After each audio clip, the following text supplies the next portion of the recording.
नमस्कार, मैं आरडी भारती और आप देख रहे हैं बिहारी सुल्तान। न्यूज के कार्यक्रम में बारी बारी से एक एक करके हर न्यूज लेकर हम प्रस्तुत हुए हैं। बहुजन समाज पार्टी की लेटेस्ट क्या है, बहन मायावती जी क्या एक्शन लिया है, उसके बारे में बताएंगे। हमारे देश के प्रधानमंत्री नरेंद्र मोदी जी यानी वर्तमान सरकार एक नई बिल लेकर आई है जिसको बोलते हैं न्यूज ब्रॉडकास्ट बिल। और राहुल गांधी जी की बढ़ती हुई इमेज, लोगों में बढ़ती हुई लोकप्रियता, ये सब हम प्रस्तुत करेंगे इस वीडियो में। अगर आप हमारे चैनल पर नए हैं तो चैनल को जरूर सब्सक्राइब कीजिए। वीडियो अगर अच्छा लगे तो उसे लाइक कीजिए, शेयर कर दीजिए ताकि बाकी लोगों को भी यह अद्भुत इंफॉर्मेशन मिले। मैं बहुत जरूरी खबरें लेकर आपके सामने प्रस्तुत हूं।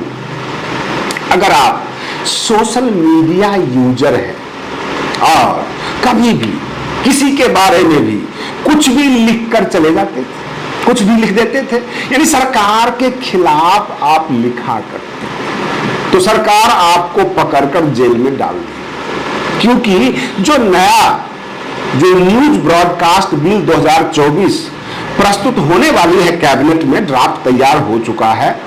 कहने का मतलब यह है, आप यूट्यूबर हैं, इन्फ्लुएंसर हैं, ट्विटर पे आप ट्वीट करते हैं, फेसबुक पोस्ट लिखते हैं, इंस्टाग्राम पे लिखते हैं, लेकिन सरकार को अगर पसंद नहीं आई तो आपके खिलाफ मुकदमे होंगे, आपको जेल भेजा जा सकता है। सरकार ने अपनी जो न्यू ब्रॉडकास्ट बिल जो लेकर आई है, इसमें बहुत कुछ लिखा हुआ है। मैं आपको बड़ी विस्तार से बताने वाला हूं, लेकिन अगर आप बसपा समर्थक हैं, बहुजन समाज पार्टी के समर्थक हैं और बहुत ज्यादा जल्दी में हैं कि जल्दी जल्दी ये बताएं कि बहन मायावती जी ने क्या कहा, वो देखकर हम आगे बढ़ें, तो आज आपको धैर्य रखना होगा। हम बड़ी बारीकी से बसपा की भी खबरें बताएंगे। राहुल गांधी जी लोकप्रियता में सबसे आगे निकल गए हैं, यह भी हम बताएंगे। अगर आप कांग्रेस के कार्यकर्ता है, दिमाग में ये चल रहा है कि जल्दी जल्दी कांग्रेस का न्यूज बता दें, हम आगे बढ़ें, तो आप आगे बढ़ सकते हैं। लेकिन जो इंपॉर्टेंट है कि सरकार जो न्यूज बिल आई है, न्यू ब्रॉडकास्ट बिल, उसमें आप ये कह सकते हैं कि संविधान में दिया हुआ है अभिव्यक्ति की आजादी, और हम अपनी अभिव्यक्ति रख सकते हैं। अगर हमें कष्ट होगा तो सरकार के खिलाफ बोलेंगे, ट्विटर पे भी बोलेंगे, फेसबुक पर भी बोलेंगे, तो ऐसा नहीं है। जैसे हमारे संविधान में आर्टिकल 21 में दिया हुआ है लिबर्टी की आजादी, कहने का मतलब लिबर्टी की फैसिलिटी दिया हुआ है कि हर व्यक्ति को स्वतंत्र रहने की आजादी है। लेकिन आपकी स्वतंत्रता से किसी को तकलीफ है, कोई आपके खिलाफ किसी कानून में मुकदमा करता है, तो आपकी स्वतंत्रता छीनी जा सकती है। ठीक उसी तरह अभिव्यक्ति की आजादी में सरकार ने एक पेच फंसा दिया है कि सबको अब वह न्यूज चैनल और इन्फ्लुएंसर ही मान रहे हैं। जैसे कि मेरा ये प्रोफेशन है, कहा जाता है कि जर्नलिज्म इज ए प्रोफेशन, सरकार का कहना है। लेकिन आम जनता ये कहती है कि जर्नलिज्म प्रोफेशन कैसे हो सकता है। डॉक्टर के पास एक लाइसेंस होता है, medical council of India exam लेती है, लाइसेंस देती है। एक अधिवक्ता यानी एडवोकेट है, उसके लिए बार काउंसिल इनरोलमेंट नंबर देती है। भाई पत्रकार के लिए तो कोई काउंसिल है भी नहीं। आप जो देखते हैं, हमारा विशेषता जो काम है, जनता की तकलीफों को सरकार के आगे बताना, न्यूज माध्यम से सरकार तक पहुंचाना, और सरकार के कार्यों में अगर कोई गलती है, कोई कमी है, कहीं भ्रष्टाचार हो रहा है, तो आम जनता में हल्ला गुल्ला कर देना, ये हमारा काम है। लेकिन सरकार को अगर यह पसंद ना आए तो सरकार हमारे ऊपर नकेल कर सकती है, किसी न किसी सेक्शन में आपराधिक मुकदमे में डाल सकती है। ऐसा न्यू ब्रॉडकास्ट बिल में लिया गया है और सरकार उस पर ध्यान रखेगी। यानी ज्यादा आप नहीं बोल सकते। अब सवाल ये भी उठता है कि 2014 से पहले इतना हल्ला गुल्ला नहीं था, और 2014 में हमारे देश के प्रधानमंत्री जी ही तो सोशल मीडिया को प्रमोट किए और सोशल मीडिया को आगे बढ़ाकर खुद आए हैं सोशल मीडिया के जरिए ही। अब यही सोशल मीडिया उनमें कमी निकालने लगी, चारों तरफ से टूट पड़े हैं लोग। सरकार जो 400 पार का नारा कह रही थी वो 240 पे आके सिमट गई। तो कुल मिलाकर सरकार ने ही उकसाया, अब सरकार को ही तकलीफ हो रही है, इसलिए एक नया बिल लाकर तमाम जो लोग बेफिक्र होकर कुछ भी ट्वीट कर देते थे, कुछ भी फेसबुक पोस्ट डाल देते थे, प्रधानमंत्री जी का कार्टून बना के डाल देते थे, मिमिक्री करते थे, तरह तरह की बातें, अगर प्रधानमंत्री जी को पसंद नहीं आई, सरकार को पसंद नहीं आई, तो under the appropriate section of law में आपको बुक किया जा सकता है, आपको बंद किया जा सकता है। ये तो न्यू जो है ब्रॉडकास्ट बिल आ रही है, इसके ऊपर हमने बताया। बहुजन समाज पार्टी ने एक नया अभियान शुरू किया है, घर वापसी का। हर राज्य से ये खबरें आ रही है कि फला फला जो पुराने नेता पार्टी से बाहर निकाल दिए गए थे, उनकी घर वापसी हो रही है, उनको दोबारा पार्टी में लिया गया है बसपा में। ये बहन जी का आदेश है, बहन जी थोड़ी सी लिबरल हो गई हैं, उन्होंने कहा है कि पुराने जितने भी बसपाई हैं सबको इकट्ठा करो। अब किसी ने तंज कसते हुए हमसे कह दिया कि भाई जयप्रकाश सिंह जी कब आ रहे हैं, ये तो बहन जी जाने, लेकिन जो जो पुराने लोग यानी 2024 के लोकसभा में भी चुनाव में भी जो लोग निकाल दिए गए थे, जिनके ऊपर अनुशासनात्मक कार्रवाई हुई थी, उस सबको धीरे धीरे बसपा में वापसी हो रही है। सबको अपने पद के साथ, अपनी मान सम्मान के साथ बसपा में वापस किया जा रहा है। हो सकता है कि बहुजन समाज पार्टी अपने पुराने लोगों पर ज्यादा ट्रस्ट कर रही है और उनके समय में बसपा ज्यादा मजबूत थी, उनके कार्यशैली अच्छी थी, इसलिए पुराने लोगों को फिर से घर वापसी ये ले रहे हैं। अब आगामी इसका भविष्य क्या होगा, पुराने लोग एकजुट होकर फिर से बसपा को सत्ता की दहलीज तक पहुंचा पाएंगे अथवा नहीं, ये तो भविष्य बताएगा। लेकिन आज की सबसे बड़ी घटना और सुर्खियां जो निकल कर आई कि सुल्तानपुर यूपी में एक केस था, डिफेमेशन का केस था, राहुल गांधी जी के खिलाफ मानहानि का मुकदमा था।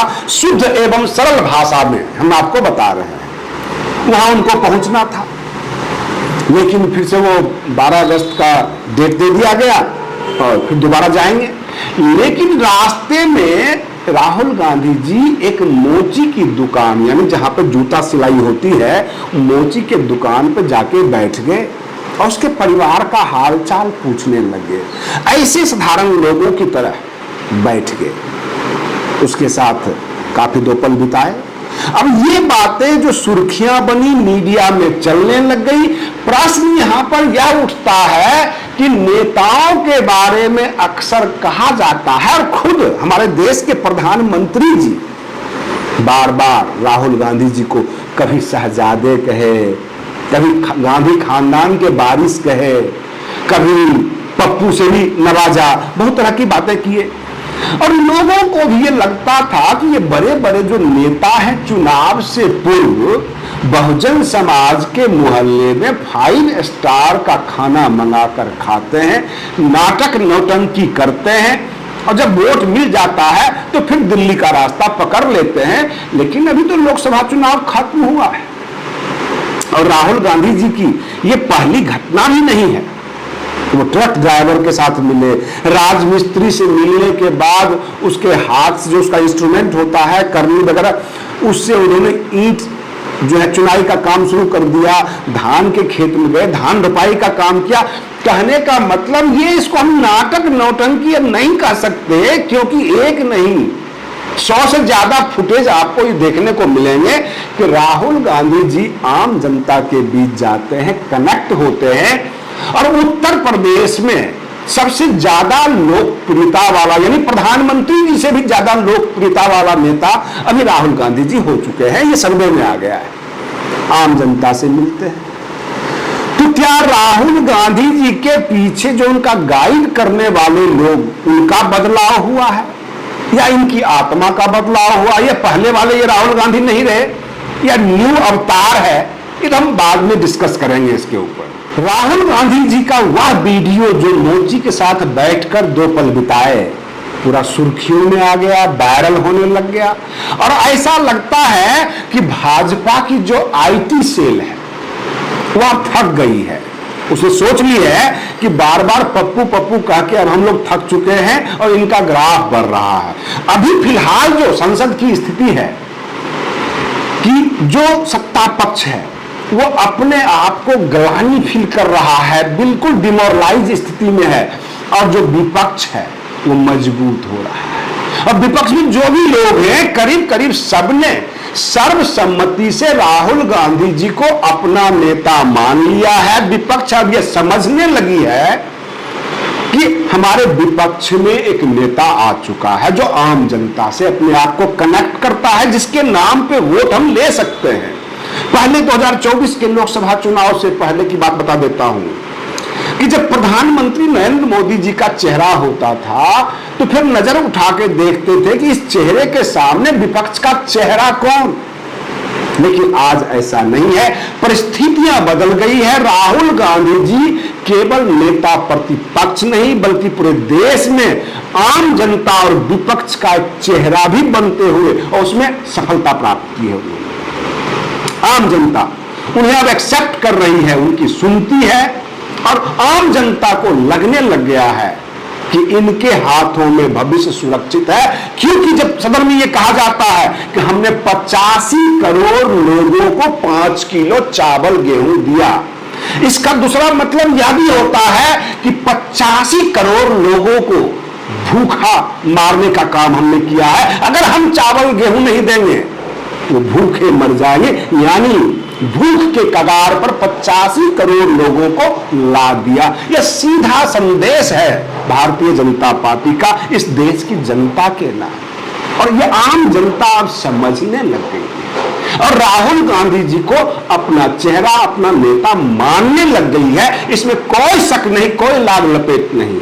उधर उत्तर प्रदेश में भारी शिकस्त खाने के बाद 2024 के लोकसभा चुनाव में बहुजन समाज पार्टी भी पूरी तैयारी के साथ अब आम जनता के बीच पहुंचने लगी है। आज के लिए बस इतना ही।